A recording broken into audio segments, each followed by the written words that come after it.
Hi, it's Grandpa from Grammy and Grandpa Read, and today's book is Snoopy Takes Off. It's a Peanuts book by Charles M. Schulz. You guys like Snoopy? I know I do. It's a Simon Spotlight Publishing Company book. This is Snoopy. He may look like a regular dog to you, but in fact, he is anything but ordinary.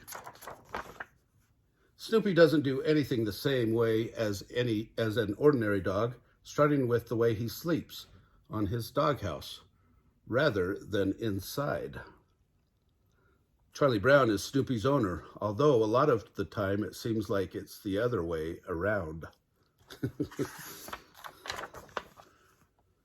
What a beautiful day, Snoopy thinks. It's a perfect day for me to jump in my plane, soar through the air, and fight the Red Baron.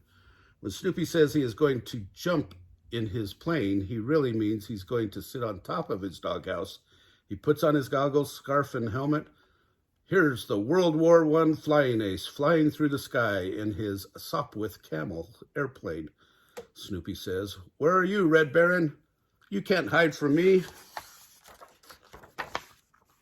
Suddenly, Snoopy spots the Red Baron plane. "Yes," he cheers. "He is finally going to capture the enemy." "Full speed ahead," Snoopy shouts. As fast as Snoopy is, the Red Baron is faster. He gets away again. "No," Snoopy shouts, waving his fist. "I'll get you, Red Baron. Next time you are mine."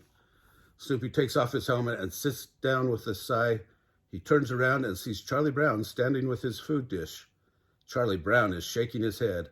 "I wonder what it would be like to have a normal dog," Charlie Brown tells him. Snoopy ignores him and concentrates on enjoying his food.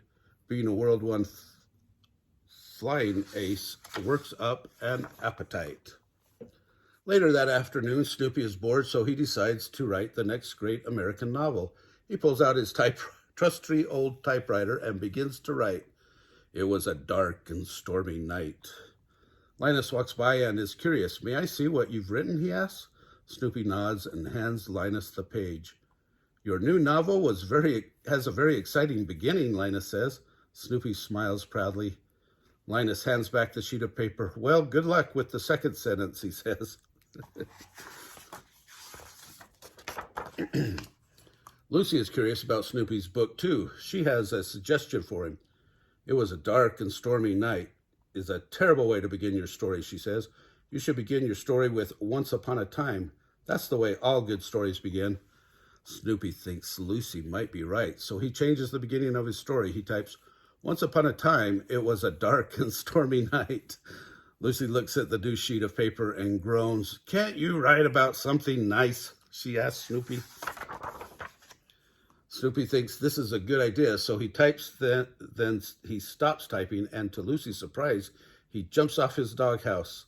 "Once upon a time, it was a dark and stormy night. Suddenly, a kiss rung out, and he gives Lucy a big kiss." "Ah! I've been kissed by a dog. I've got dog germs," Lucy cries and runs away. That was nearly as romantic as I thought it would be, Snoopy thinks.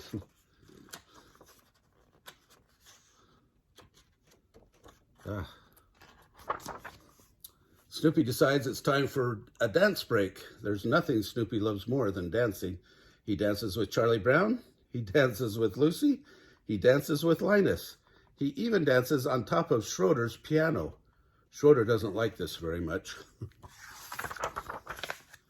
After all the dancing, it's time for a snack. Snoopy invites his best friend Woodstock to come over for some homemade cookies and milk. Even though Snoopy enjoys the dog foods Charlie Brown brings him, he is also a fabulous cook and loves whipping up surprises for his friends. Woodstock loves hanging out with Snoopy and tells him all about his day. Fortunately for Woodstock, Snoopy is fluent in bird and understands every word he says. Woodstock wants to go on a camping trip with Snoopy and some of his friends. "That's a great idea," Snoopy says. "After all, I am a Beagle Scout." Woodstock quickly gathers his friends. "Follow me, troops," Snoopy says. "And I don't want to see anyone hanging around my feet. The birds are very nervous about the hike. They want to stay as close to Snoopy as possible. So they all fly onto the top of his Beagle Scout hat. Well, at least they paid attention to some of what I said, Snoopy thinks. It isn't long before the birds get very homesick, so Snoopy decides to cut the trip short. It's the perfect time to head home, Snoopy tells them. They knock on Charlie Brown's door. We're just in time for dinner. Well, I guess now you probably just want to relax for a while, Charlie Brown says. Snoopy looks at him in shock. Relax? Is he kidding? Snoopy pulls out a guitar. It's time for a little after-dinner music. I guess you'll never be an ordinary dog, will you, Snoopy? Charlie Brown says. But you know what? I don't think I'd have it any other way. Neither would I, Snoopy thinks happily. Neither would I. Oh, Snoopy's a funny, funny dog. Anyway, if you enjoyed that book, remember to smash the like button down below, subscribe to our channel, and watch the Peanuts playlist.